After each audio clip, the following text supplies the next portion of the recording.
بسم اللہ الرحمن الرحیم۔ اللہ تبارک کے نام سے شروع جو بڑا مہربان نہایت رحم کرنے والا ہے۔ اسلام کے ہر دور میں مسلمانوں پر طرح طرح کے ظلم و ستم کیے گئے اور مسلمانوں کو اللہ تبارک و تعالیٰ کی ذات اور ایمان سے دور کرنے کے لیے ناکام کوششیں کی گئیں۔ جب بھی اللہ کی زمین پر کسی انسان نے تکبر کیا، ظلم کیا، تو اللہ نے اسے نشان عبرت بنا دیا۔ تو ویسے ہی حضرت موسیٰ علیہ السلام کے زمانے میں قوم قبط و املک سے جو مصر کا بادشاہ بنا، جس کا نام ولید بن مصعب بن ریام تھا، جس کو پوری دنیا فرعون کے نام سے یاد کرتی ہے، وہ انسانوں پر ظلم کرتا تھا اور لوگوں کا حق کھاتا تھا، اور جو انسان اس کا غلام نہیں بنتا تو اس کو قتل کر دیتا تھا۔ حضرت موسیٰ علیہ السلام ایک مدت دراز تک فرعون کو ہدایت فرماتے رہے اور آیات و معجزات دکھاتے رہے، مگر اس نے حق کو قبول نہیں کیا، بلکہ اور زیادہ اس کی شرارت و سرکشی بڑھتی رہی، اور بنی اسرائیل نے چونکہ اس کی خدائی کو تسلیم نہیں کیا، اس لیے اس نے ان کو مومنین کو بہت زیادہ ظلم و ستم کا نشانہ بنایا۔ اس دوران میں ایک دم حضرت موسیٰ علیہ السلام پر وحی اتری کہ آپ اپنی قوم بنی اسرائیل کو اپنے ساتھ لے کر رات میں مصر سے ہجرت کر جائیں۔ چنانچہ حضرت موسیٰ علیہ السلام بنی اسرائیل کو ہمراہ لے کر رات میں مصر سے روانہ ہو گئے۔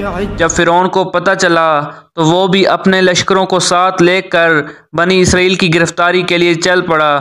جب دونوں لشکر ایک دوسرے کے قریب ہو گئے تو بنی اسرائیل فرعون کے خوف سے چیخ پڑے کہ اب تو فرعون کے ہاتھوں گرفتار ہو جائیں گے، اور بنی اسرائیل کی پوزیشن بہت نازک ہو گئی، کیونکہ ان کے پیچھے فرعون کا خون خوار لشکر تھا اور آگے موجیں مارتا ہوا دریا تھا۔ اس پریشانی کے عالم میں حضرت موسیٰ علیہ السلام مطمئن تھے اور بنی اسرائیل کو تسلی دے رہے تھے۔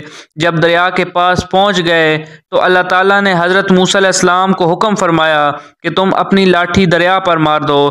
چنانچہ جو ہی آپ نے دریا پر لاٹھی ماری تو فوراً ہی دریا میں 12 سڑکیں بن گئی، اور بنی اسرائیل ان سڑکوں پر چل کر سلامتی کے ساتھ دریا سے پار نکل گئے۔ فرعون جب دریا کے قریب پہنچا اور اس نے دریا کی سڑکوں کو دیکھا تو وہ بھی اپنے لشکروں کے ساتھ ان سڑکوں پر چل پڑا، مگر جب فرعون اور اس کا لشکر دریا کے بیچ میں پہنچا تو اچانک دریا موجیں مارنے لگا اور سب سڑکیں ختم ہو گئی، اور فرعون اپنے لشکروں سمیت دریا میں غرق ہو گیا۔ اس واقعہ کو قرآن مجید نے اس طرح بیان فرمایا: پھر جب آمنا سامنا ہوا دونوں گروہوں کا، موسیٰ والوں نے کہا ہم کو انہوں نے آ لیا۔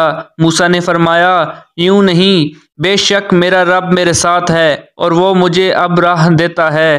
تو ہم نے موسیٰ کو وحی فرمائی کہ دریا پر اپنا عصا مار، تو جب بھی دریا پھٹ گیا تو ہر حصہ ہو گیا جیسے بڑا پہاڑ، اور وہاں قریب لائے ہم دوسروں کو اور ہم نے بچا لیا، موسیٰ علیہ السلام اور اس کے سب ساتھ والوں کو، پھر دوسروں کو ڈبو دیا۔